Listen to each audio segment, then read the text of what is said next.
ചേച്ചി ബിഗ് ബോസിലോട്ട് പോയല്ലോ. എനിക്ക് തോന്നുന്നു 40+ കാറ്റഗറീനെ പ്രതിനിധീകരിച്ചാണ് ചേച്ചി പോയതല്ലേ.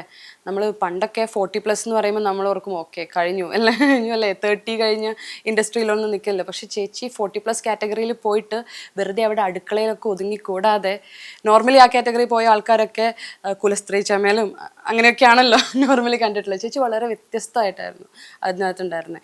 എങ്ങനെയുണ്ടായിരുന്നു ബിഗ് ബോസ് എക്സ്പീരിയൻസ്? എന്തായിരുന്നു അവിടെ ചെന്നിട്ട്? നല്ല എക്സ്പീരിയൻസ് ആയിരുന്നു. അതൊരു സത്യം എന്നെ സംബന്ധിച്ച് അത് വളരെ പോസിറ്റീവായിട്ട് എടുത്ത ഒരു സമയമാണ് അത്.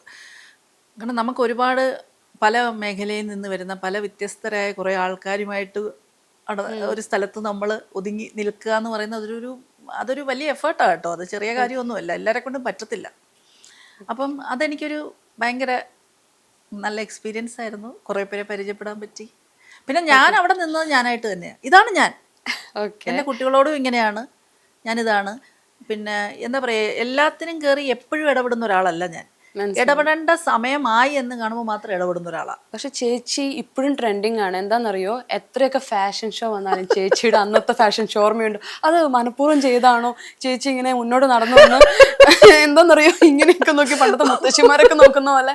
പണ്ടത്തെ മുത്തശ്ശിയോ? അങ്ങനെയല്ലേ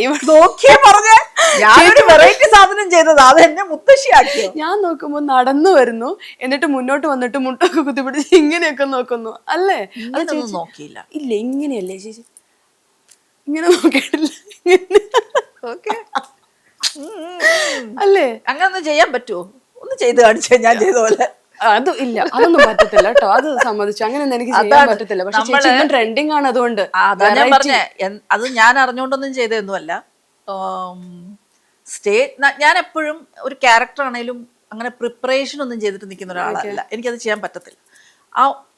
ക്യാമറയുടെ മുമ്പിൽ വന്ന് ആക്ഷൻ പറയുമ്പോൾ അത് കേൾക്കുമ്പോൾ ഓട്ടോമാറ്റിക്കലി എൻ്റെ ഉള്ളിൽ നിന്ന് വരുന്ന എന്തൊക്കെയോ ആണ് ആ ക്യാരക്ടർ ഞാൻ പുറത്തേക്ക് വരുന്നത്. അല്ലാതെ ഇങ്ങനെ ചെയ്യണം, ഒരു സീൻ വായിച്ച് ഞാൻ അത് ഇങ്ങനെ ചെയ്യണം, അങ്ങനത്തെ പ്രിപ്പറേഷൻ എനിക്കില്ല. അങ്ങനെ ഞാൻ പ്രിപ്പയർ ചെയ്ത് പണ്ടൊക്കെ ചെയ്യാൻ ശ്രമിച്ചിട്ടുണ്ട്, പക്ഷെ അത് പാളിപ്പോയിട്ടു. അപ്പം ഞാൻ ആ പരിപാടി നിർത്തി. പക്ഷേ നമ്മളൊരു കഥ കേട്ട് കഴിയുമ്പോൾ, ക്യാരക്ടറിൻ്റെ ഡീറ്റെയിൽസ് കേട്ട് കഴിയുമ്പോൾ ഓട്ടോമാറ്റിക്കലി ആ ഒരു ക്യാരക്ടറായി മാറും. അതെനിക്കറിയത്തില്ല എങ്ങനെ, ദൈവത്തിൻ്റെ ഒരു ഗിഫ്റ്റ് ആയിരിക്കും. അങ്ങനെ മാറും. അപ്പോഴെന്താണോ എൻ്റെ മനസ്സിൽ ആ കഥാപാത്രം ചെയ്യാൻ ഉദ്ദേശിക്കുന്നത് അതാണ് പുറത്തേക്ക് വരുന്നില്ല എന്ന് പറയുന്നത്. അന്ന് ആ ഫാഷൻ ഷോയിൽ ഞാനങ്ങനെ വലിയ ഫാഷൻ ഷോയ്ക്കൊന്നും പോയൊരു എക്സ്പീരിയൻസ് ഉള്ള ഒരാളല്ല. അപ്പോൾ അവിടെ അത് ചെയ്യണം. എനിക്ക് എന്താണോ അതിലോട്ട് കയറിയപ്പോൾ ചെയ്യാൻ തോന്നിയത് ഓട്ടോമാറ്റിക്കലി ഞാൻ ചെയ്തതാണ്. അല്ലാതെ എനിക്ക് ഒന്നും അറിയില്ല. അകത്ത് നിന്നപ്പോൾ പോലും എന്താ സംഭവിച്ച പുറത്തൊന്നും എനിക്കറിയില്ല. അത് കഴിഞ്ഞു, അവിടെ കഴിഞ്ഞു. പക്ഷെ പുറത്തിറങ്ങിയപ്പോഴാണ് ട്രെൻഡിങ് ഇത്രയൊക്കെ സീസൺ. ഇനി അടുത്ത സീസണിൽ വരും പറയില്ലേ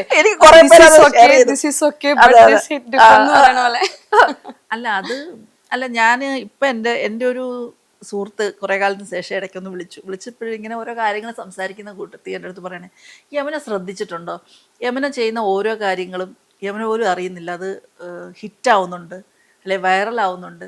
സിനിമകൾ ചെയ്താലും സീരിയൽ ചെയ്താലും ആദ്യം മുതൽ യമനെ ഒന്ന് ശ്രദ്ധിച്ചു നോക്കുന്നു. ഞാനും അത് റിയലൈസ് ചെയ്തു. ഞാൻ ചെയ്ത പടങ്ങളെല്ലാം ഹിറ്റാണ്. ഒരു പ്രൊഡ്യൂസർക്ക് നഷ്ടം വന്നിട്ടില്ല. 19 പടം ചെയ്തിട്ടുണ്ട്. ആ പടങ്ങളെല്ലാം പ്രൊഡ്യൂസർക്ക് നഷ്ടം വന്നിട്ടില്ല, പടം ഹിറ്റായിട്ടുണ്ട്. ഇപ്പോൾ സീരിയലായാലും അധികം ഞാൻ ത്രൂ ഔട്ട് ഇങ്ങനെ സീരിയൽ ചെയ്യുന്ന ഒരാളല്ല. ആദ്യം മുതലേ ഞാൻ വളരെ സെലക്റ്റീവാണ്. എനിക്ക് കഥ കേട്ട് എൻ്റെ ക്യാരക്ടർ എന്തെങ്കിലും ചെയ്യാനുണ്ടോ എന്നൊക്കെ നോക്കിയിട്ട് ചെയ്യുന്ന ഒരാളാണ്.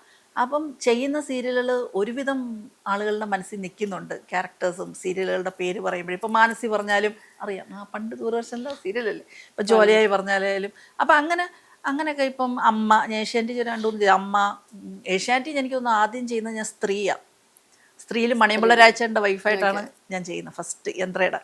അത് കഴിഞ്ഞ് പിന്നെ സ്ത്രീ തന്നെ അതിൻ്റെ പാർട്ട് 1, 2 എന്നൊക്കെ പറഞ്ഞ് വന്നു. സ്ത്രീജന്മം, അങ്ങനെ 1-2 സീരിയൽ അവരുടെ അതിലെല്ലാം ചെയ്തു. സമയം ചെയ്തു, സമയം സംഗമം ചെയ്തു ഏഷ്യാനെറ്റിൽ കുറേ. അപ്പം എല്ലാം ഹിറ്റുകളാണ്. അതിപ്പോൾ ഞാൻ നോക്കും ബിഗ് ബോസിൽ പോയി, എനിക്കറിയില്ല, ഞാനവിടെ പ്രത്യേകിച്ച് ഒന്നും ചെയ്തില്ല. പക്ഷെ ആളുകളുടെ മനസ്സിൽ കുറച്ച് ദിവസം നിന്നോളെങ്കിലും ഒരുപാട് കുട്ടികൾക്ക് എന്നെ ഭയങ്കര ഇഷ്ടം, കുഞ്ഞുമക്കൾക്ക് ഇഷ്ടം.